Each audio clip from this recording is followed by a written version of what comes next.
Hi all! ఈరోజు నేను మరో కొత్త స్టోరీతో మీ ముందుకి వచ్చేసాను.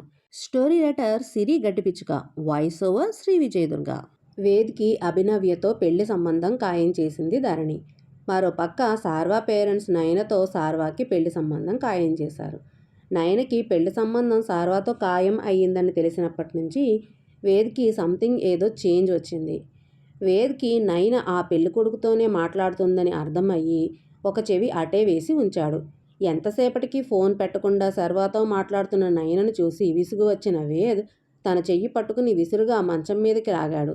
నయన చేతిలో ఫోన్ కింద పడి 2 ముక్కలు అయిపోయింది.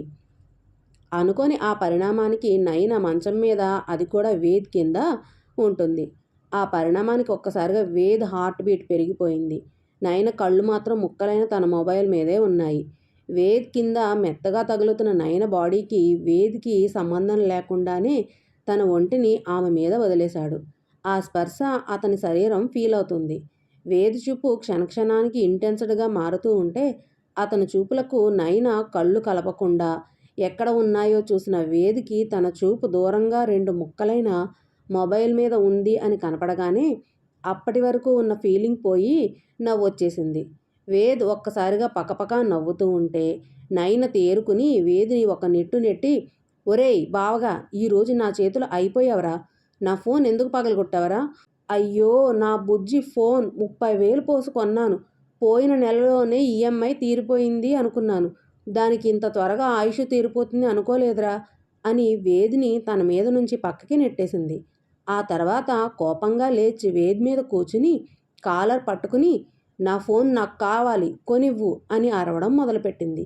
వేద్ నవ్వి నవ్వి నయన చేతులు గట్టిగా పట్టుకుని, అప్పటిదాకా స్వీట్గా క్యూట్గా మాట్లాడవు కదా, నీ కాబోయే హస్బెండ్ వాడు కొనిస్తాడులే, ఏంటి ఇద్దరం కలిసి ఉద్యోగం చేసుకుందాం అనుకుంటున్నారు, వాడు కూడా నీలాగే ఈవెంట్ చేసే బ్యాచా అని ఎగతాళిగా అడిగాడు. ఆ మాటకి నయనకి మనసు చివుక్కుమంది. వేద్ మనసులో ఏముందో తెలియదు కానీ ఆమె దృష్టిలో అతను తనని మొదటి నుంచి చిన్న చూపే చూస్తాడు. ఇప్పుడు కూడా అలా తీసి పారేసినట్టే మాట్లాడుతూ ఉంటే ఉక్రోషం పొడుచుకు వచ్చి వేద్ కాలర్ పట్టుకుని దగ్గరగా వచ్చేస్తూ, ఈవెంట్ చేసుకుంటామో ఇంకేమైనా చేసుకుంటామో, కష్టపడి సంపాదించుకుంటున్నాం, నీకేంట్రా బాధ, అది నేను కష్టపడి సంపాదించుకున్నది, నువ్వు పగలగొట్టావు, నా ఫోన్ నాకు కావాలి అని అరవగానే వేద్ నయన బుగ్గలు గట్టిగా పట్టుకుని, ఎన్నిసార్లు చెప్పాలే రా అనొద్దని అని వేద్ కూడా గట్టిగానే అరిచాడు. కరెక్ట్గా అప్పుడే ఆ డోర్ ఓపెన్ చేసుకుని లోపలికి అడుగుపెట్టింది అభినవ్య. ఆ సమయంలో వారిద్దరి పొజిషన్ ఎలా ఉందంటే, వేద్ మంచం మీద పడుకుని ఉంటే అతని మీద నయన కూర్చుని అతని కాలర్ గట్టిగా పట్టుకుని చాలా క్లోజ్గా గొడవ పడుతూ ఉంది. వేద్ నయన ముఖాన్ని తన 2 చేతులతో పట్టుకుని బుగ్గలు ఒత్తేస్తున్నాడు. వాళ్ళిద్దరినీ అలా చూసిన అభినవ్య ఇబ్బంది పడుతూ ఆ గదిలో నుంచి బయటికి వెళ్ళబోయింది. తనని చూసిన నయన నవ్య అని అనడంతో వేద్ హే యూ అని అనడం ఒకేసారి జరిగాయి. వాళ్ళ పిలుపుతో ఆమె అడుగు అక్కడే ఆగిపోయింది. నయన ఇబ్బందిగా వేద్ పై నుంచి పక్కకి జరిగి కింద పడిన తన ఫోన్ తీసుకుని నవ్య దగ్గరికి వెళ్ళి, అభి ఏంటి ఇలా వచ్చావు అని అడిగింది. వేద్ మాత్రం సీరియస్ టోన్తో, 1 సెకండ్, అయినా ఒక రూమ్లోకి వచ్చేటప్పుడు నాక్ చేయాలి అనే మినిమం కామన్ సెన్స్ లేదా అని అడిగాడు. అభినవ్య కళ్ళలో నీళ్లు తిరిగాయి. సారీ అండి, అది నా ఫ్రెండ్ రూమే కదా అని చనువుతో వచ్చేశాను, మీరు ఉంటారని అనుకోలేదు అని బాధగా చెప్పింది. అభినవ్య కళ్ళల్లో నీళ్లు చూసిన వేదికి చిన్న గిల్టీ ఫీలింగ్ కలిగింది. వెంటనే నవ్యతో, don't waste your tears, I am sorry మిమ్మల్ని అరిచినందుకు అని అన్నాడు. నవ్య వెంటనే కళ్ళు తుడుచుకుని నవ్వుతూ, అయ్యో మీరు నాకు సారీ చెప్పాల్సిన అవసరం లేదు, మీరు అడిగిన దాంట్లో తప్పు లేదు, కాకపోతే మీరు అంత గట్టిగా మాట్లాడేసరికి భయం వేసి ఏడుపు వచ్చేసింది అంతే అని చెప్పింది. ఆమె నెమ్మదితనానికి, ఇన్నోసెంట్ ఫేస్కి, సెన్సిటివ్నెస్కి వేద్ క్లీన్ బౌల్డ్ అయ్యాడు. నైనా అభినవ్యతో ఇబ్బందిగా, అది కాదే, మా ఇద్దరికీ చిన్న గొడవ అంతే, అంతకుమించి ఏమీ లేదు అని ఎక్స్ప్లెనేషన్ ఇవ్వడానికి ట్రై చేసింది. అభినవ్య నయన చెయ్యి పట్టుకుని, అబ్బా పర్వాలేదే, మీ ఇద్దరు చిన్నప్పటి నుంచి కలిసి పెరిగారు, పైగా బావ మరదళ్ళు, మీ ఇద్దరికీ 1,00,000 ఉంటాయి, వాటిలో నేను ఇన్వాల్వ్ అయ్యి నేను ఇబ్బంది పడి మిమ్మల్ని ఇబ్బంది పెట్టను, నువ్వు నాకు ఎక్స్ప్లెనేషన్ ఇవ్వాల్సిన అవసరం లేదు అని అంది. వేద్ బాబు ఇంకా ఫ్లాట్ అయిపోయాడు. నయన సంతోషంగా అభిని గట్టిగా హత్తుకుంది. అభి నయన చెవిలో, నువ్వు నన్ను మరీ ఇంత గట్టిగా హత్తుకుంటే సర్వసారి ఫీల్ అవుతారేమో అని అంది. ఆ మాటకి నయన వెనక్కి జరిగి ఆశ్చర్యంగా, నీకెలా తెలుసు అని అడిగింది. అభినవ్య నవ్వుతూ, ఇప్పుడే ఆంటీ చెప్పారు అని చెప్పింది. ఆ మాటకి నయన సిగ్గుపడుతూ ఉంటే అభినవ్య తనని కొత్తగా చూస్తూ, అమ్మో, మా రౌడీరానికి సిగ్గుపడడం కూడా వచ్చింది అని నయన బుగ్గలు పట్టుకుని లాగింది. నయన చీ పోవే అని అంది. నవ్య మళ్ళీ నయనను హత్తుకుని, కంగ్రాట్స్ డియర్, మంచి హ్యాండ్సమ్ హల్క్, అంతకన్నా మంచి మనసున్న హస్బెండ్ని కొట్టేశావు అని అంది. అప్పటి వరకు మామూలుగా వీళ్ళ కన్వర్జేషన్ విన్న వేద్ అభినవ్య నయనకు కాబోయే హస్బెండ్ని పొగడడంతో ఒక్కసారిగా ఇరిటేట్ అవుతూ నయనతో, హే, వెళ్ళి అతను నాకు డిన్నర్ రెడీ చేయమని చెప్పవే ఓ అని అరిచాడు. నయన, నువ్వే అడుగు, నేను మా ఫ్రెండ్తో మాట్లాడుతున్నానా అని అంది. వేద్ ఈవెల్ స్మైల్ ఇచ్చి, నౌ షీఈ్ మై ఫియాన్సీ, నా పర్మిషన్ లేకుండా నువ్వు తనతో మాట్లాడడానికి నీకు రైట్స్ లేవు, ఇక నడువు బయటికి అని అన్నాడు. నైనా కుతకుతా ఊడుకుపోయే మొహంతో వేద్ వైపు చూసి, వీడితో జాగ్రత్తగా ఉండవే, పాపం నీ టైం బ్యాడే వీడికి బుక్ అయ్యావు అని అక్కడి నుంచి వెళ్ళిపోయింది. తను వెళ్ళిపోయిన తర్వాత అభినవ్యతో ఉన్న ఏకాంతం అతనికి ఇబ్బందిగా అనిపిస్తూ ఉంటే తనే అభినవ్యతో, పదండి డిన్నర్ చేద్దాం అని అన్నాడు. అభినవ్య ఇబ్బందిగా, ఇక్కడికి నేను వచ్చింది మీ నంబర్ తెలుసుకోవడానికి, మీకు అభ్యంతరం లేకపోతే మీ నెంబర్ మీరే ఇవ్వచ్చు కదా అని అడిగింది. ఆ మాటకి వేద్ పెదవులపై చిన్న చిరునవ్వు మెరిసింది. వెంటనే తన కార్డ్ తీసి నవ్య చేతిలో పెట్టి, దిస్ ఈజ్ మై నెంబర్, ఇప్పటి వరకు పర్సనల్గా యూజ్ చేయాల్సిన నీడ్ రాలేదు, ఎందుకంటే ఏదైనా ఉంటే నా పిఏ ద్వారానే తెలిసేది, కానీ ఫస్ట్ టైం నీకోసమే సెపరేట్ మొబైల్ తీసుకుంటాను, జస్ట్ ఓన్లీ ఫర్ యూ అని చెప్పి అక్కడి నుంచి వెళ్ళిపోయాడు. అభినవ్య ఆనందం అంతా ఇంత కాదు. వేద్ బయటికి వెళ్ళగానే స్వరూప భోజనం వడ్డిచ్చేస్తాను అనడంతో అందరూ డైనింగ్ టేబుల్ మీద కూర్చున్నారు. వేద్ కోసం చేసిన వెరైటీస్ అన్నీ కొసరి వడ్డించింది స్వరూప. చిన్నప్పటి నుంచి మేనల్లుడే అల్లుడు అవుతారని ఆశపడింది. కానీ వేద్కి నయన అంటే ఏమాత్రం ఇష్టం లేదు. ఈవెన్ నయన అతనితో కలిసి తినడానికి కూడా ఇష్టపడడు. అందుకే వేద్ వాళ్ళు ఎప్పుడైనా వస్తే నయన వాళ్ళతో కూర్చుని కలిసి తినదు. వేద్ నవ్యతో మాట్లాడుతూ తింటూ కళ్ళతోనే అక్కడ ఉన్న అందరినీ చూసేసరికి ఒక నయన తప్ప అందరూ భోంచేస్తున్నారు. చిన్నప్పటి నుంచి నయన తన పక్కన డైనింగ్ టేబుల్ మీద కూర్చుని తింటే వేదికి ఇష్టం ఉండదు. అది ధరణికి కూడా తెలుసు. ఎందుకంటే నయన చిన్నప్పుడు నీట్గా ఉండేది కాదు, ఎలా పడితే అలా ఉండేది. ఎంత చెప్పినా తన పద్ధతి మార్చుకోకపోవడంతో ధరణి, వేద్ తనని అవాయిడ్ చేయడం మొదలుపెట్టారు. అప్పటి నుంచి వాళ్ళిద్దరూ తింటున్నప్పుడు నయన వస్తే ఊరుకోరు, నయన తింటున్నప్పుడు వాళ్ళిద్దరూ తినరు. ఇప్పుడు కూడా అందుకే రాలేదేమో అని అనిపించిన ఆ క్షణం వేద్ మనసుకి ఎందుకో చిన్న బాధ కలిగింది. నవ్య భోజనం చేస్తూ, ఆంటీ నయన ఏది అని అడిగింది. దాని ఫోన్ పగిలిపోయిందని ఒక ఫ్రెండ్కి ఫోన్ చేయాలని ఫోన్ తీసుకుని పైకి వెళ్ళిందమ్మా అని చెప్పింది స్వరూప. టైం చూస్తే రాత్రి 10:30 దాటింది. ఈ టైంలో ఫ్రెండ్స్ ఎవరు అన్నట్టు అనుకుని మళ్ళీ వెంటనే ఆ విషయాన్ని వదిలేశాడు వేద్. 10 నిమిషాల తర్వాత డిన్నర్ కంప్లీట్ చేసుకుని కూర్చున్నారు. వేద్ పైకి వెళ్తూ నవ్యతో, ఒక్కదానివే వచ్చావా అని అడిగాడు. లేదు, డ్రైవర్ ఉన్నాడు, ఇక నేను బయలుదేరతాను అని అక్కడి నుంచి తను బయలుదేరింది. వేద్ డాబాపైకి వెళ్ళి నుంచున్నాడు. తనకి ఎదురుగా స్ట్రీట్ లైట్ వెలుతురులో ఎవరో ఒకతను బైక్కి ఆనుకుని క్రాస్ లెగ్స్తో నుంచుని ఉంటే అతని ఎదురుగా నయన తల వంచుకొని చేతులు నలుపుకుంటూ నిలబడింది. వేద్కి ఆ ఫేస్ ఎవరిదో క్లియర్గా కనపడలేదు, కానీ అతను చాలా పాష్గా ఉన్నట్టు మాత్రం అనిపిస్తుంది. అతను ఒక్కసారిగా నయన చెయ్యి పట్టుకుని మీదకి లాక్కోవడంతో నయన కంగారుగా దూరం జరుగుతుంది. అతను నయనను మరోసారి మీదకు లాక్కుపోయాడు. అప్పటి వరకు నార్మల్గా చూసిన వేద్కి కోపం వచ్చి గట్టిగా, ఏయ్ ఇంటికి రావే అని అరిచాడు. అంతే, నయన ఒక దెబ్బకి 4 అడుగులు దూరం జరిగి తన ఎదురుగా ఉన్న సర్వాతో, ప్లీజ్ వెళ్ళిపోండి, ఎవరైనా చూస్తే బాగోదు అని అంది. సర్వ, నీకు ఇది అన్యాయం అనిపించడం లేదా? నీ ఫోన్ పనిచేయడం ఆగిపోయేసరికి ఏమైందోనని కంగారుతో నీకోసం ఇంత దూరం వచ్చాను. కనీసం ఇంట్లోకి రమ్మని కూడా పిలవలేదు. సరికదా వెళ్ళిపోమంటున్నావు. కనీసం నీకు నాకు పెళ్లి ఫిక్స్ అయిందన్న విషయమైనా గుర్తుందా? అయినా అతనెవరు? అతనేనా మీ బావ? ఎందుకలా అరుస్తున్నాడు అని అడిగాడు. వేదికి అతని ముఖం ఆ చీకట్లో క్లియర్గా కనపడడం లేదు. నైనా, ప్లీజ్ ఏదైనా ఉంటే రేపు మాట్లాడుకుందాం. ఈ టైంలో మీరు వచ్చినట్లు అమ్మ వాళ్ళకి తెలియదు కాబట్టి బాగోదు. వెళ్ళిపోండి అని బ్రతిమాలింది. సర్వ, సరేలే ఏడవకు, వెళ్ళిపోతున్నాను అని బైక్ తీసి, హే ఒకసారి ఇట్రా అని మళ్ళీ ఒకసారి నయనని పిలిచాడు. నయన తన దగ్గరికి రాగానే అమాంతం నయనను తన దగ్గరికి లాక్కుని బుగ్గ మీద ముద్దు పెట్టి వెళ్ళిపోయాడు. భయం భయంగా ఇంట్లోకి వచ్చిన నయనను వేద్ విసురుగా చెయ్యి పట్టుకుని లాక్కుని వెళ్ళి గదిలో పడేసి తలుపు వేసి లాగి చెంపపై ఒక్కటి ఇచ్చాడు. ఆ దెబ్బకి నయన నోట్లో ఉన్న పళ్ళ చెట్టు కదిలి ఒకేసారి నోట్లో నుంచి బ్లడ్ రావడం మొదలైంది. అది చూసిన వేద్ మొహమంతా ఇరిటేటింగ్గా పెట్టుకుని, వెంటనే ఆ బ్లడ్ క్లీన్ చేసుకో. నీకు తెలుసు కదా నాకు అలా చూస్తే వామిటింగ్ వచ్చేస్తుందని.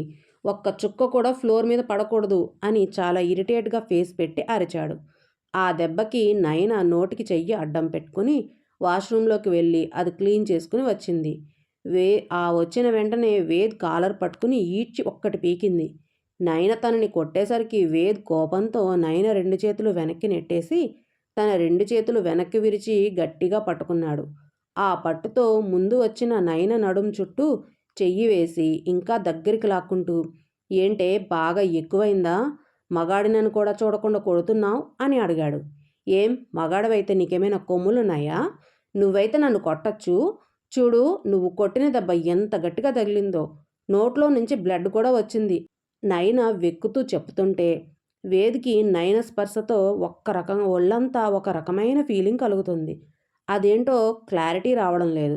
వేద్ నయనను తనకు ఇంకొంచెం అదుముకుంటూ, అయితే ఏంటే, కొడతాను, తిడతాను. నువ్వు నా మరదలు కాబట్టి నాకు ఆ హక్కు ఉంది. నువ్వు పుట్టినప్పుడే నాకు అది వచ్చేసింది అన్నాడు. నయన, అబ్బో, అయితే నేను నిన్ను కొడతాను, తిడతాను. నువ్వు నా బావవి కాబట్టి అంది. వేద్ కన్నింగ్ స్మైల్ ఇస్తూ, ఓహో, మనిద్దరం బావామరదలమే కదా అని సాగదీస్తూనే నయన పెదవుల మీద ముద్దు పెట్టాడు. వెంటనే వెనక్కి జరిగి తను ఏం చేశాడో గుర్తుకు వచ్చి ఒక్కసారిగా నయనను విసిరుగా తోసేసి వాష్ బేసిన్ దగ్గరికి వెళ్ళి గబగబా నోరు కడుక్కున్నాడు.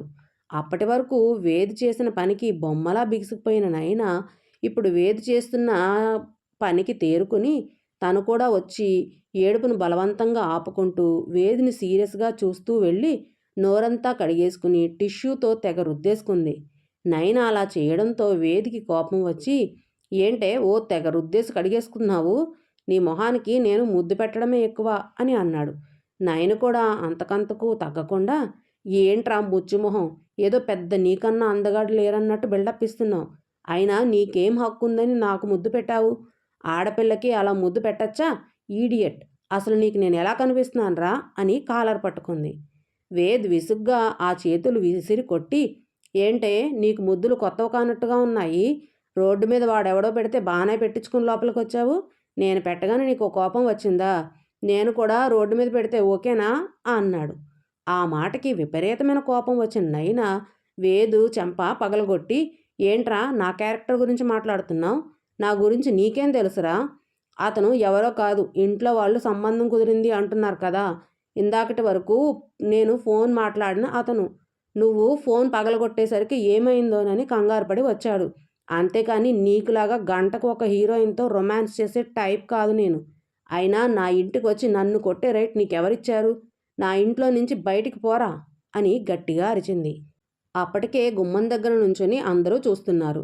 స్వరూప నయనతో, ఏ నైనా ఏం మాట్లాడుతున్నావే, కొంచెం నోరు అదుపులో పెట్టుకుని మాట్లాడు అని అంది.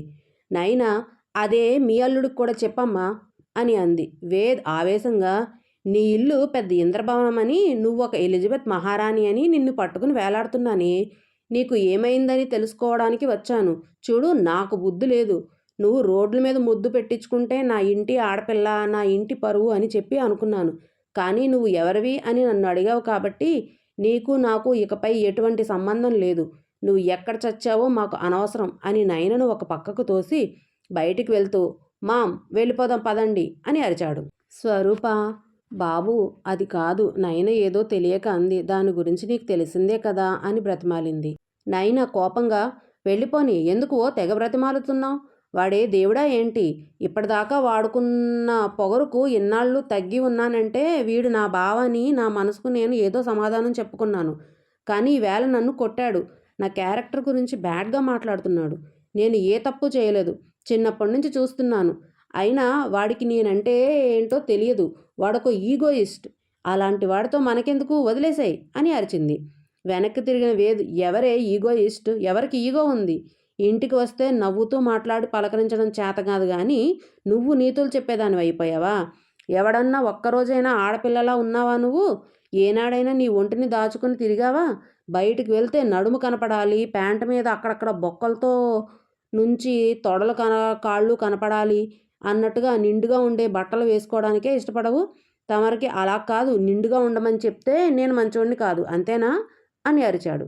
నాయన కూడా తగ్గకుండా, అవునరా, ఈ రోజుల్లో ఆడపిల్లల్లా మినీ స్కర్ట్లలో తొడలు కనిపించేదాకా వేసుకుని తిరగడం లేదుగా. కొంచెం కనిపిస్తుంది అంతే. నడుము కొంచెం కనపడితే చచ్చిపోయే మగాళ్ళు ఉన్న సొసైటీలో ఆడపిల్ల బ్రతకడం కష్టమే. ఆ కొంచెం కనపడితే ఏదో జరుగుతుంది అనుకుంటే ఇక విప్పుకుని తిరిగే వాళ్ళని ఏం చేస్తున్నారు? అయినా నువ్వు ఇన్ని మాటలు చెప్తున్నావు. నువ్వు ఎంతమందిని చూడట్లేదు. నువ్వు ఎలాంటి వాడవో ఎవరికి తెలుసు అని అంది. అప్పటికే గొడవ ముదిరిపోతుంటే వేద్ నయన వైపు చూసి, నేను ఎంత హీరోని అయినా నా లిమిట్స్లో నేను ఉంటాను. కానీ రోడ్డు మీద అమ్మాయిలకి ముద్దులు పెట్టను. అబ్బాయిగా పుట్టినా పద్ధతిగా ఉన్నాను. ఒకవేళ నిజంగా అమ్మాయిగా పుట్టి ఉంటే గుమ్మం కూడా దాటేవాడిని కాదు. 10 మందిలో నీకు ఈరోజు రోడ్డు మీద ముద్దు పెట్టినా నువ్వు అబ్జెక్ట్ చేయలేదంటేనే అర్థమవుతుంది అతను నువ్వు ఎంత ఎంకరేజ్ చేశావు అనేది అని వెటకారంగా అన్నాడు. ఆ మాటకి నయనకి విపరీతమైన కోపం వచ్చి, నువ్వు ఇంకొక మాట మాట్లాడితే చంపేస్తాను.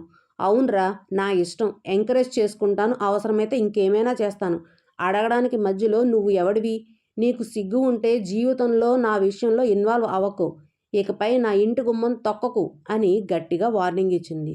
వేద్ ఆవేశంగా ఆ ఇంట్లో నుంచి వెళ్ళిపోతూ, అత్త, ఇంక ఇప్పటికీ ఎప్పటికీ మీ ఇంటి గుమ్మం తొక్కను. అది ఈమె ఈ ఇంట్లో నుంచి వెళ్ళిపోయే వరకు. ఆ తర్వాత కూడా మీకు నన్ను చూడాలనిపిస్తే నా ఇంటికి రండి. ఇక జీవితంలో ఈ ఇంట్లో కాలు పెట్టను అని చెప్పి వెళ్ళి కార్ స్టార్ట్ చేశాడు.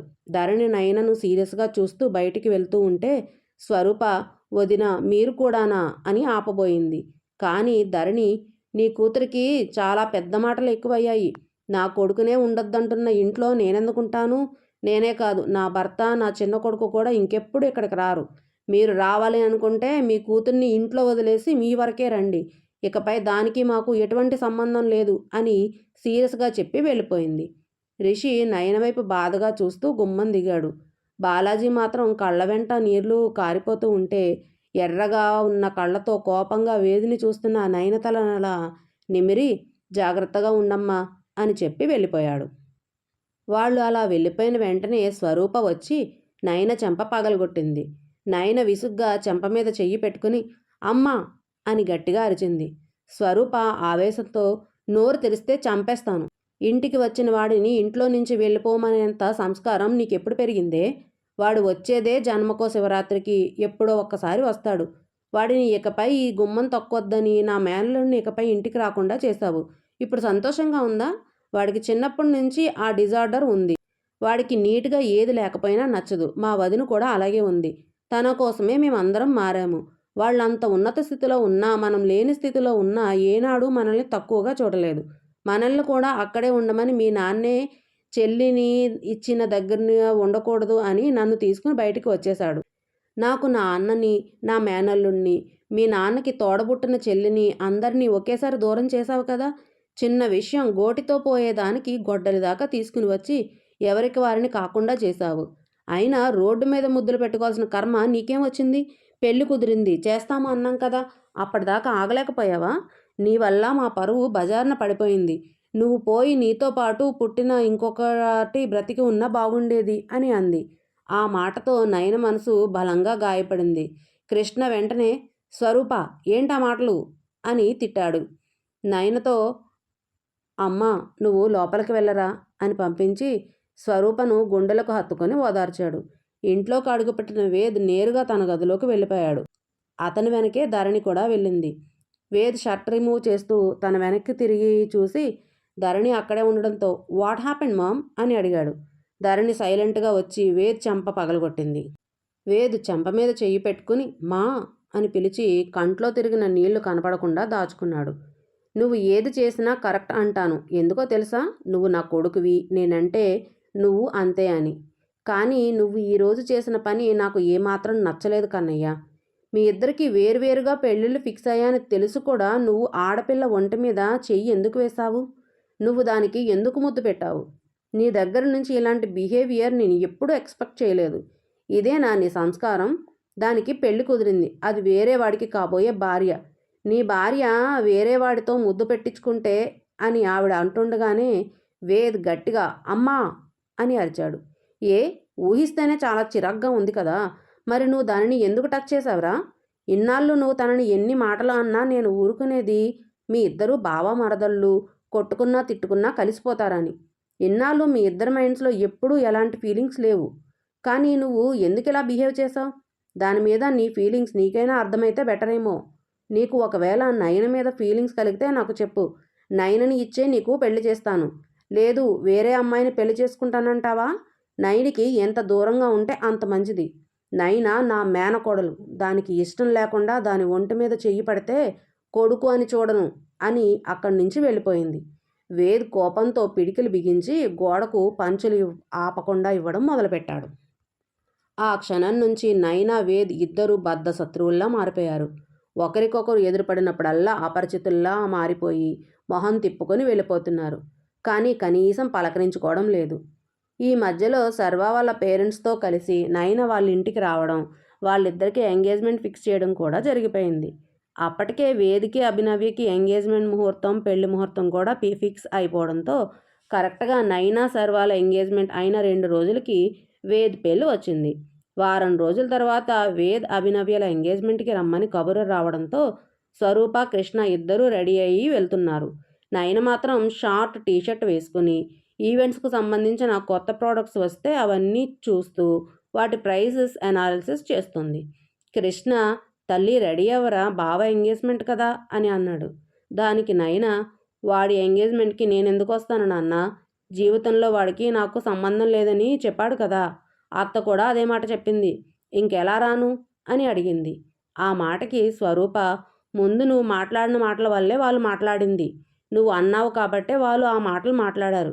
అయినా చిన్నప్పటి నుంచి మీ ఇద్దరికీ ఉన్నదే కదా, ఏం కాదు రెడీ అవ్వు అని అంది. నైనా అది చిన్నప్పుడు, ఇప్పుడు పెద్దవాళ్ళం అయ్యాం కదా, నేనైతే రాను. మీకు ఇష్టం మీరే వెళ్ళండి. ఇష్టమైతే వెళ్ళండి, లేదంటే లేదు, నాకు సంబంధం లేదు అని తెగేసి చెప్పింది. స్వరూప కృష్ణ వైపు కోపంగా చూసి దీన్ని ఇలా తయారు చేసింది మీరే, ఇంత మొండితనం అలవాటు చేశారు. ఇప్పుడు సరిపోయింది. కానీ రేపొద్దున్న పెళ్లి చేసినా కూడా ఇలాగే బిహేవ్ చేస్తే అత్తగారు వాళ్ళు మనల్ని అంటారు. అదెలాగో రానుంటుందిగా, ఇక మీరు బయలుదేరండి అని చెప్పి ఏయ్ ఇల్లు జాగ్రత్త అంటూ బయటకు నడిచింది స్వరూప. కృష్ణ నయన వైపు చూసి నీకు వేదంటే ఇష్టమా అమ్మా అని అడిగాడు. ఆ మాటకి నయన అయోమయంగా తన తండ్రి వైపు చూసింది. ఇప్పుడు నయన సమాధానం ఏంటి? తనకు తెలియకుండానే వేద్కి నయన మీద ఫీలింగ్స్ పెరుగుతున్నాయి. కానీ తన ఈగో దాన్ని డామినేట్ చేస్తుంది. ఇప్పుడు నయన అడుగులు ఎటు?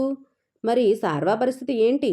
నయన వేద్ మరదలే అని తెలిస్తే సార్వా ఎలాంటి డెసిషన్ తీసుకుంటాడు? సరే, నెక్స్ట్ ఏంటో తెలుసుకోవాలంటే ఏం చేయాలి? వెంటనే నన్ను సబ్స్క్రైబ్ చేసేయండి. స్టోరీని లైక్ చేయండి, కామెంట్ చేయండి. అంతేకాదు మీ ఫ్రెండ్స్కి కూడా రిఫర్ చేయండి. సరే, నెక్స్ట్ పార్ట్లో కలుసుకుందాం. బాయ్.